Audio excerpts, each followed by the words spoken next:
Oh, hey, how's it going? You're a dealer, aren't you?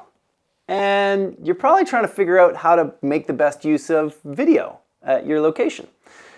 And maybe you've tried and you found it hard, and really the reality is we're all sitting here with these great devices. We've all got all sorts of opportunity to make video to help out our dealerships. But there's some time-consuming aspects, some frustrations, there's all sorts of things that get in the way. My name's Cruickshank. I'm the president and CEO of Leadbox, and I'm looking forward to spending some time with you at my desk to talk about the details of using video for your retail location. Let's get into it.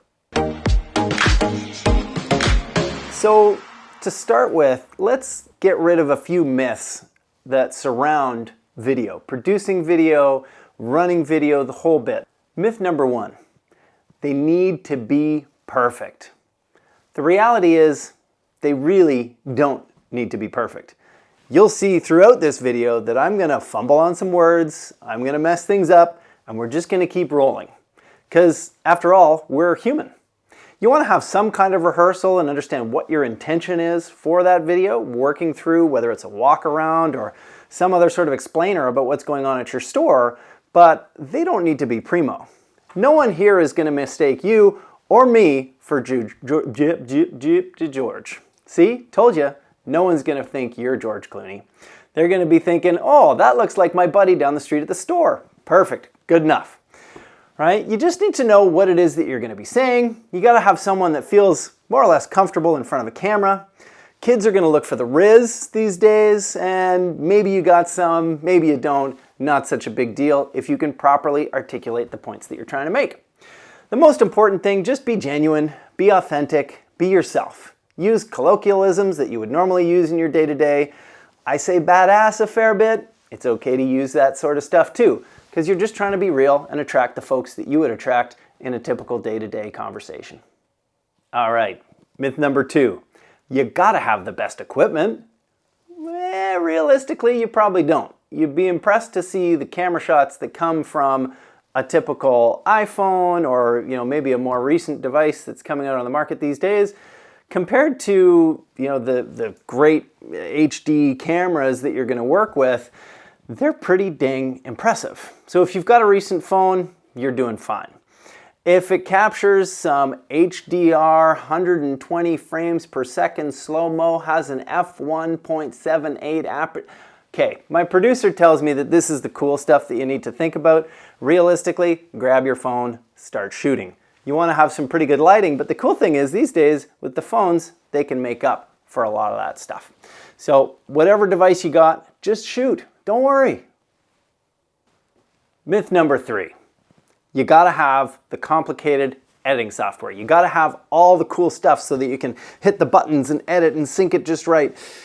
Realistically, you don't really need all of that. It's not a movie studio. It's okay if your editing tools aren't the best. Let's be realistic. You've got iMovie on this device. There's another one called CapCut that my kids, who are currently 11 and 14, and they've been making movies on CapCut probably for the last 5+ years, right? If they can do it, I'm sure you can pull it off, though I know it doesn't feel that way all the time.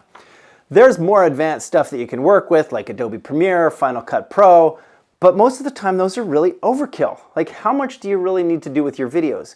We've got a team of talented editors that can do great video work for your ads and that kind of stuff. But if you're just putting cool content together that you're gonna post online on YouTube or on TikTok or Facebook, rock and roll. Don't worry about getting too serious. I think the main thing to think about with all of those myths is don't let the technology or the shoot or all the details get in your way, right? We've all got cameras. We can all talk, right? All day long in the retail location, you're talking to guests. So put on that same face, rock and roll, have a good conversation, and get those videos out into the market. When you're thinking about topics that you want to start to produce videos from, it's really important to think about it from the consumer perspective, right? And when we're talking about these videos, we're actually not talking about ads, though they can serve to build your business, right? We're really thinking about how to communicate the value proposition and the benefits that a consumer is going to get when working with you versus some other organization when we produce these videos. For example, I don't come out and say, hey, here's why you need to buy from Cruickshank Ford. No. I take my time and explain the process and some of the things that are unique about our business. So maybe you want to be known for great service. Well, why not tell stories that are almost like testimonials about the experiences that you've brought to your customers? So you can tell a great story about someone who you were able to get a really important car for them. You didn't have it on the lot, you went to extra lengths, you reached out to other partners, you found that exact unit they were looking for, and they were stoked at the end of the experience, right? That's just a simple story about you going above and beyond. Or maybe it's a time when you actually had a longtime customer reach out to you and say, hey, we're in a bind, we're about to go on a family trip, and our car has run into trouble. I typically get the loaner that is, I don't know, a 4-door sedan loaner, but they're going on this big trip and they need a truck. Well, maybe you have a story where you made arrangements for them to have a loaner for that time. They went on their adventure, came back, returned the vehicle, jumped back into their own after the service was taken care of, right? That's a story just really framing that you're, again, going above and beyond for your customer, right? Finding these different ways to help people understand what it's like to work with you and why they should want to is a much better storyline than really putting those features in their face as to what you're going to do for them when they come in.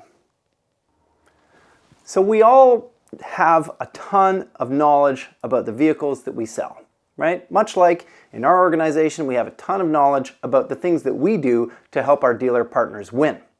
So at the same time, when you're wanting to get into that space and communicate with your potential car buyers through these platforms, maybe it's a YouTube video, maybe it's a TikTok, or it's some other Facebook video, all sorts of different options. But you probably want to showcase the things that present you as an expert, right? So you might want to say, hey, we're going to take a look at this particular vehicle and we're going to show you all of the features that you probably didn't know existed within this car. So you're really digging into the nuance of that particular vehicle. Maybe you're showing them that they've got the ability to start or prevent the stop-start feature at a red light. Maybe you want to show them how you can actually sync multiple phones at the same time, right? All sorts of different things that you can do within the vehicle that get into the real detail of it, right? There might be another one where you're saying, okay, we want to help our potential customers understand the differences between each trim level. Right? So we're not saying price an item trim level A, B versus C. We're saying, hey, let's have a look and we'll see what the difference is when you take that step up all the way through, right? You get the blind spot indicator, you get the reverse camera, you get the larger screen, right? Those sorts of explainer videos are going to give that particular individual even more comfort about the knowledge that you've got at your store, right? It could even be something where you're saying, okay, with our pre-owned, we're going to talk about all these different classes of vehicles that we've got available and show how they compare one to the other, right? Getting into the details of off-brand vehicles at your location, showing that you have all sorts of talents in the pre-owned side of things, helping them find the right vehicle with you. Again, it's really about exercising the things that you're helping people with when they come into store, but you can reflect on those and turn them into great content to share on your channel. So now it's time to really show off what goes on in the shop, in fixed ops, right? Why don't we maybe take a minute to clean up the shop, make sure it's looking pretty smooth, right? You know, just a little extra scrub and polish, get a few more tools in place, that kind of thing. Unless you run a tip-top shop and they're always in place, in which case I'm impressed. But then you can take that customer through the differences between the different levels of service. Right? I find when I go into my retail location, I'm often told I need an A service or a B service or a C service, right? But I don't necessarily know what the difference is about each of those services. And I certainly don't get the chance to follow my vehicle in, though I could probably ask, to go and look at what happens all the way through each of those services. Right? So if you can take that potential service customer through the details of it, you could even use that as something you send out to your customers via email, right? Service customer is going to come in. By the way, we're going to do an A service. Here's a little video for you to understand what that's about, right? So it doesn't just have to be on your YouTube channel. It can be in that environment too, right? Other things you could do is talk about some of the things that you do along the way to make service a little bit nicer, right? You could actually go through and do a video of what your service lounge looks like, right? Show the details, show your nice coffee machine, show the work nook, show some comfortable areas, maybe some seating, right? To give people an understanding of what they're going to experience when they're waiting for their vehicle on site.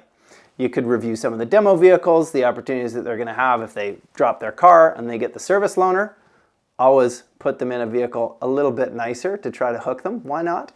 Right? And then the last piece of it is some of the repairs are particularly challenging, right? If you're encountering a particularly challenging repair and you're working through it and showing all the details, why not post that? Why not show how intricate the work is to help increase the perception of your expertise on those vehicles, right? Lots of different ways to show your mechanical expertise via video.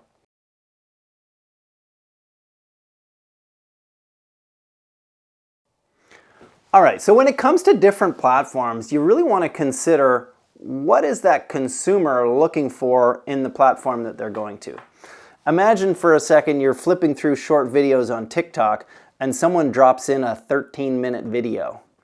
Is that going to roll with you? Is that your expectation? No. There's better places for that kind of video. And we're going to look at all the different ones and see what we can do in each place. So we're going to talk long-form videos first, just like this format. And frankly, right now, you're watching this video probably in the YouTube environment. When we produce longer form videos to help our dealer partners and our future dealer partners, we're talking about long form video in this format.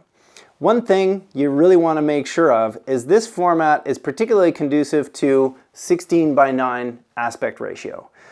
I find it frankly really annoying to watch a long form video in a vertical format, right? In fact, for the longest time, I wasn't even willing to shoot in the vertical format because it was so different from what my expectations were. Times have changed.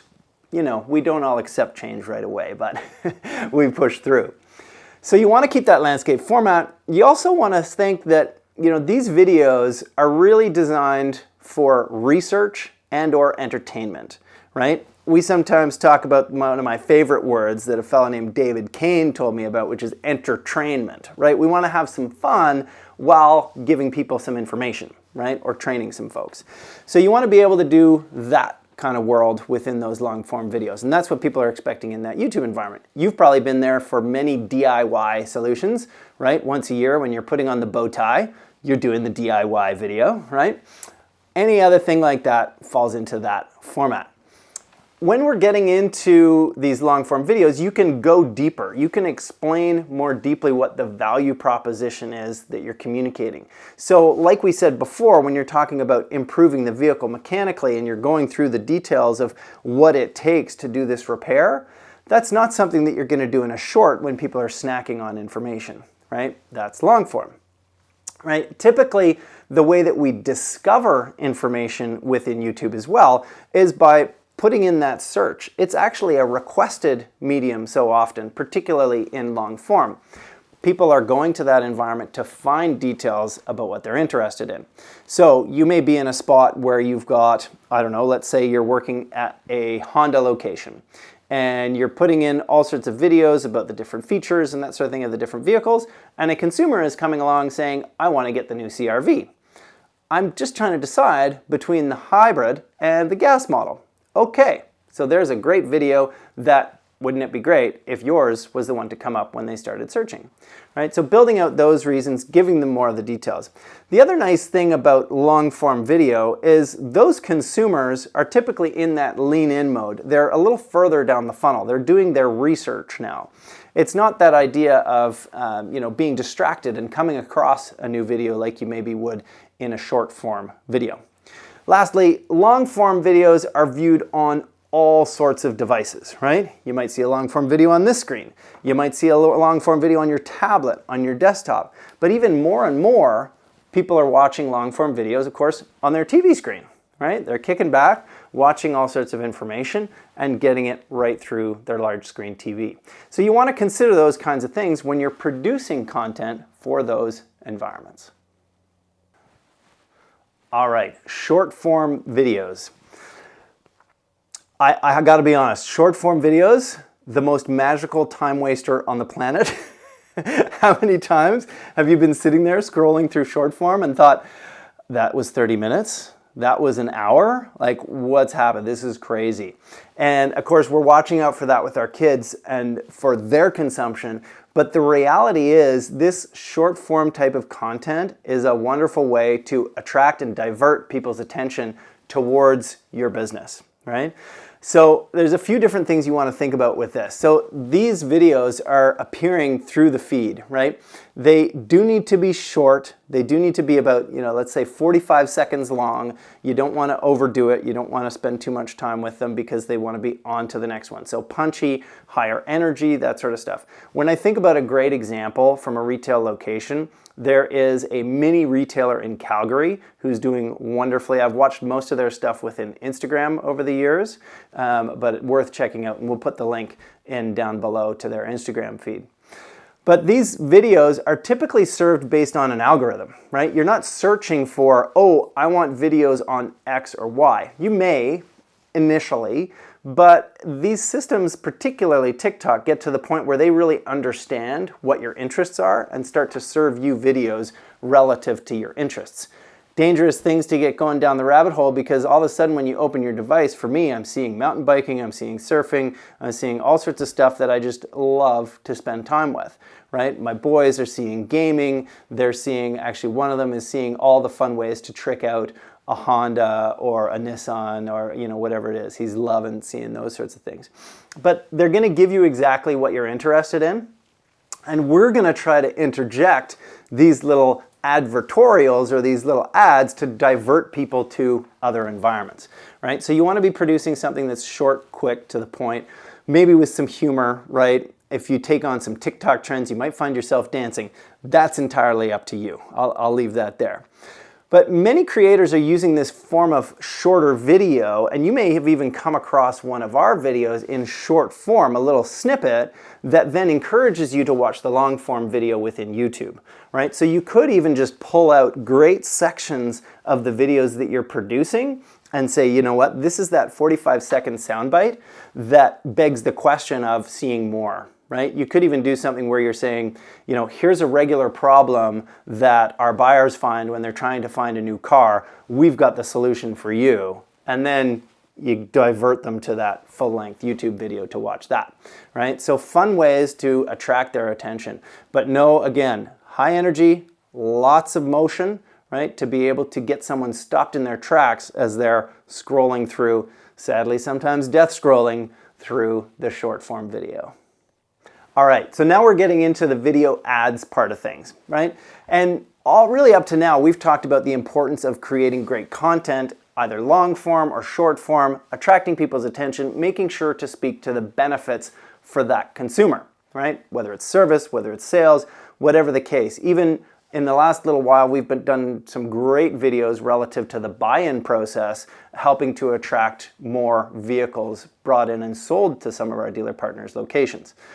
Right, so producing all of these videos is great, but you also want to advertise. You want to promote certain things. And when you want to promote, really like price an item, or you want to promote a particular service, or you want to promote a particular sales event, then you really want to be talking about ads. Creating the long form doesn't make a ton of sense. Creating even shorts where you're talking about price an item or anything like that, those are really those spaces to attract attention. Consumers are expecting to have ads served to them, particularly if they're spending time within YouTube, Instagram, Facebook, all those environments, lots and lots of ads. More and more a little bit in TikTok. There's still some targeting things that are a little tricky within TikTok that haven't necessarily been ironed out completely yet. So you want to consider that as you're going through that process. Now, when we're talking about video ads, we're going to talk about them again. There's shorts, but in this case, really short, right? Like 6 seconds. And then they can get into 15 and 30 and 60, and there's some benefits to using each of these types, which we'll get into. So let's start with shorts, the 6-second bumper ad. Why the heck would we want to use that? It's 6 seconds long. Well, it's 6 seconds, but no one can skip it, right? So it's 6 seconds for you to communicate the offer that you've got in store for that particular vehicle. right? So makes sense to have quick messaging, get it up on the screen, get people's attention. When you get into 15 and 30, particularly 30 to 60, you start to be able to do some interesting stuff, and we'll talk specifically around YouTube. In YouTube, we get into TrueView ads, ads that are going to run for a period of time that a consumer can skip, but if they skip them before 30 seconds, you don't have to pay. That's kind of a nice bonus. You can increase the volume of reach that you've got with your ad campaign. You can make sure that you're talking about your primary value proposition in the first 5 seconds before they skip, or you have some sort of hook to make sure that they stick around for the whole thing. We once ran this great ad campaign for a Porsche store in Vancouver where we had the most guttural sounds of those engines running, and that's, really for anyone who's remotely interested in Porsche, that pulls you in to the rest of the ad. So you watch the entire thing, you get sucked in, and you love it. We'll put a link so that you can see it down below. But all of these topics and things should be relative to the value proposition that you've got on offer. So when we're talking about buy-in videos, right? What are the benefits to that consumer to come in and sell their car via your location, right?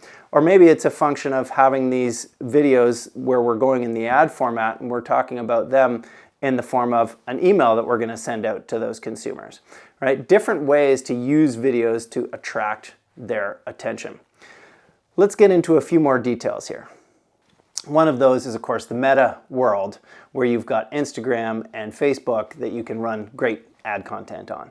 So when you're thinking about producing, whether it's your 6 second, your 15, your 30, your 60, you can consider those environments as well. And you can target the consumers within those environments quite effectively too.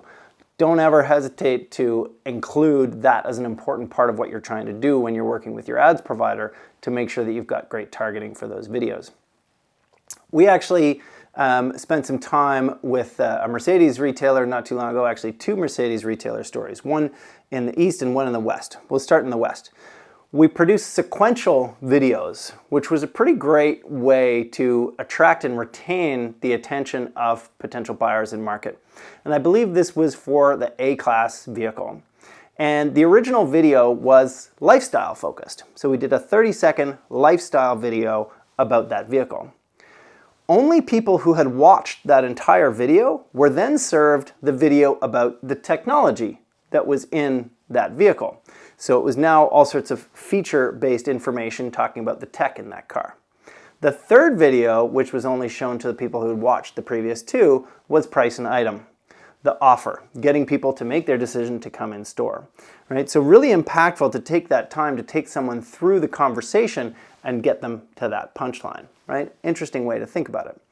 Another one, taking video even further, we often think about digital advertising as being separate from the TV world, but it really is no longer. OTT, or over-the-top advertising, is more and more common, and there's many platforms where you can go and acquire space in particular regions, even focused on particular demographics and a variety of other psychographic details, to be able to target consumers with your ad on their smart TV.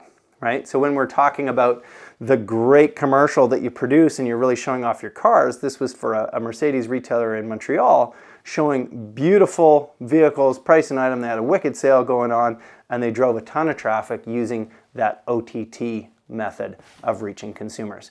It's really a function of finding people where they're less expectant to see you, and video is a great way to do that. All right, there you have it. That's my little talk about video today.